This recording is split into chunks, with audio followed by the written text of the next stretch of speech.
As in past decades, the goal of the federal government's 2020 census will be to get a full count.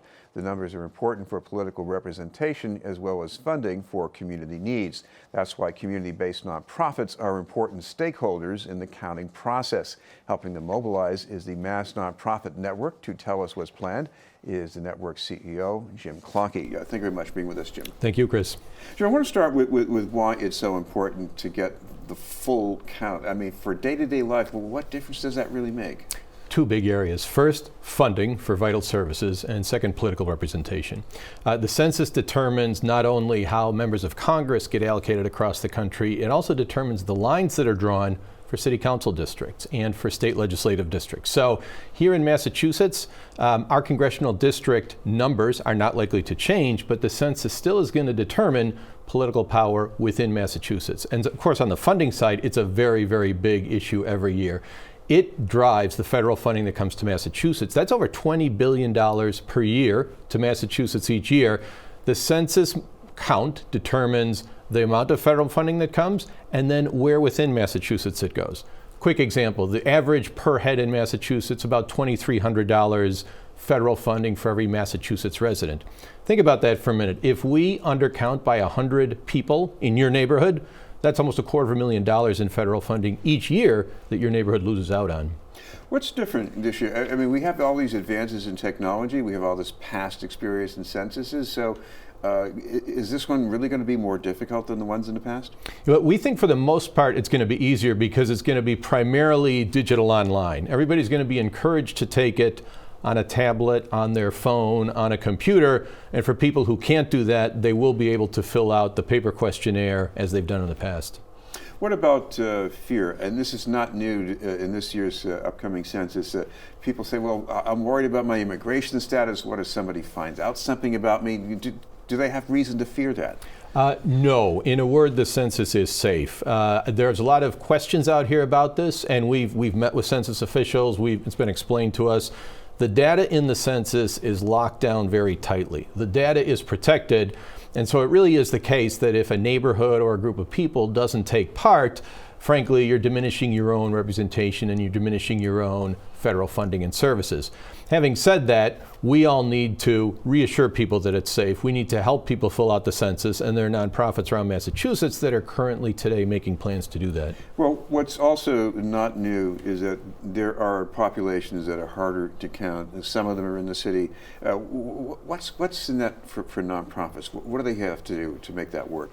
We recommend three things. First of all, make a plan for communications. Communicate to everybody you're in touch with, either the people you serve, the people who volunteer, the people who support you, about the importance of the census. We want this building wave of awareness that kind of hits the beach April 1st of next year. That's the biggest census day. Secondly, help people in a very concrete, specific way. If you have a waiting room in your community health center, a computer in the corner, tablets that people can use to access the census, once you log in, it's 9 questions per person. It's a short, easy thing to do, so nonprofits can make it accessible to people. And third, for people who have difficulty filling it out online, for people who have concerns, you can be there as a source of support and guidance. Nonprofits know people, nonprofits know their community. The buzz phrase is nonprofits are trusted messengers. In this case, nonprofits are very committed to helping make sure that everybody does get counted in the spring of 2020. It also means some translation for people, I imagine, too, right? Exactly. Now, the online version will be available in 10 languages, at least 10 languages. I believe a similar number on paper. And we've also been told that for people who have additional language needs, there will be solutions or options for them. People have spent a lot of time on specifically the language and the translation challenges. What about support for the outreach? Because I guess it looks as if the federal government might be cutting back on that. Is that something you're aware of? The federal support picture is kind of mixed. On the one hand, the federal funding is down from 10 years ago. Some of that is because they're not sending paper to every household. We get that. But let me give you one other example. 10 years ago, the federal government had regional offices for the census all over Massachusetts, 9 or 10 of them. This time, there's only 6, and there are no federal census offices west of Worcester. That's an equity issue in Massachusetts. That's something we need to work on. And so, to that end, first of all, the private foundation philanthropic community is stepping up. They've raised a couple $1 million from foundations. Grants are going out to community groups around the state. Secondly, the Mass Legislature has appropriated funds. The governor approved it, and the Secretary of State is now running a grant program for organizations that want to work neighborhood by neighborhood to help get the census count out. So there are resources available, both financial and technical assistance. So it occurs to me, I know nonprofits want a bigger piece of the pie, at least the biggest that they can fairly ask for.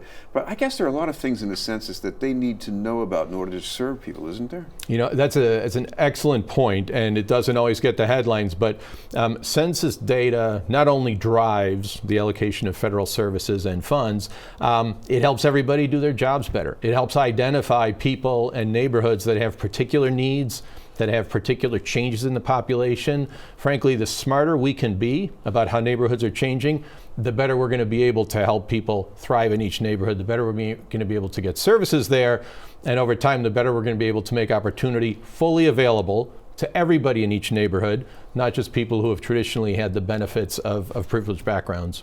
Now, I also noticed that some nonprofits have already started the job of spreading the word. I think there's a group in Castle Square and also in Chelsea that they put out some kind of information. Are they going to have to do a lot more of that this time around, do you think? We think, frankly, we're asking everybody to try to do a lot this time.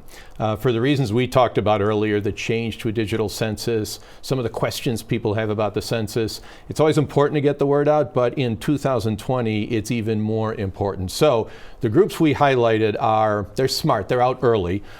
We think, again, over the next couple of months, more and more groups will do these things. You'll see more coverage in the press. You'll hear about it more as we get closer to April 1st. And then for everybody who's thinking about April 1st is the big visible date, but frankly, it's not the end of the work. People will be taking part in the census in the weeks leading up to April 1st. People can do it in the weeks after April 1st. The important thing is to do it. And once you've done it, just think about your relatives, your neighbors, your friends. Again, this is win-win. The more people who participate, the more people who get counted, helps everybody in your neighborhood. And what about your organization? What are you doing to help the other nonprofits? Several things. First, we're trying to raise the bell, raise the word about the census. We've been involved in those fundraising efforts to get private dollars to nonprofits, and we helped get that legislative funding that the Secretary of State is now administering. We're one of hundreds of groups around the state that are working on this. There's something at the state level called the Complete Count Committee. There are complete count committees in every locality. So within Boston, if you want to get involved with other people who are doing this, find your complete count committee. Secretary of State's website can help you find it. We can help you find it. You will have a lot of allies out there if you get involved in the campaign for a full count. And finally, if any of those nonprofits want to get in touch, you've got your place that they can go to? We do. Our website is massnonprofitnet.org, and in addition, the Secretary of State's Office of the Commonwealth has a great website on the census. Thank you very much for being with us. Thank you, Chris. Jim Klocke from the Mass Nonprofit Network.